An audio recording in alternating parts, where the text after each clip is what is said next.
Hey guys, this is Ben Glenn with Ben Glenn Live, and I am super excited. I've got an incredible guest in the studio. It was actually amazing. I was able to get her to come into the studio. Typically, we've got to do this via Zoom, but today we've got Kathy Craig in the studio. How are you, Kathy? Hey, so good to be here. This is so fun. So tell us a little bit about Kathy Craig. I know a little bit.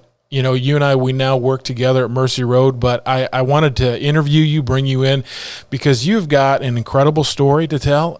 You've had a lot of different experiences, and the one that I really want to dig deep into because of my educational background is that you used to be a teacher. So tell us a little bit about that. Yeah, I started teaching in 1996, right when I graduated from college. Oh my goodness, I was a fresh chicken.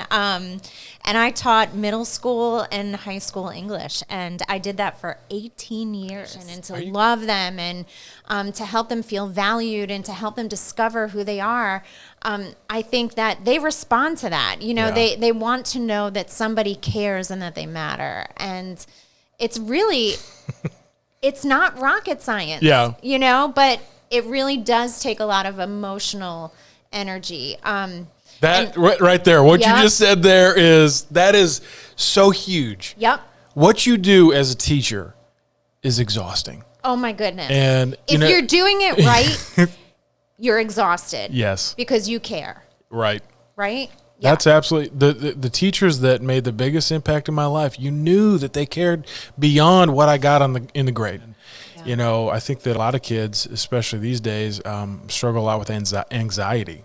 Oh, for sure. Talk about that for a little bit. I'm curious just to see what your thoughts and philosophies are on the incredible anxiety that not just kids, but just seems like people in general. Oh, man. Well, I'm going to be real with you. I'm someone who suffers from anxiety and depression because I feel like they go hand in hand most times. And so I have passed that beautiful, crazy, you know, view of life a little bit to my daughter, who's now a senior.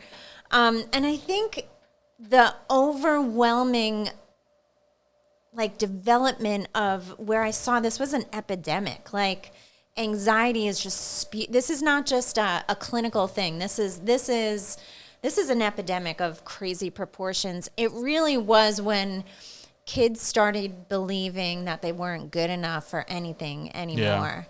I really think that we got so caught up in a performance culture. Sure.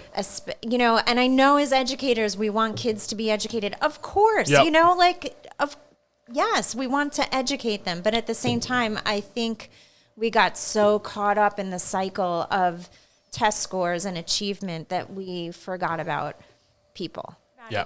Ben, I'm assuming you might have been this way. I know I was. I was kind of a late bloomer when it came to education, in that I didn't really appreciate my education probably until I really got into college. I'm still trying to figure it out. I'm still blooming. Thank God. We're all blooming, right? We're all gentle flowers. Oh, man. Oh, man.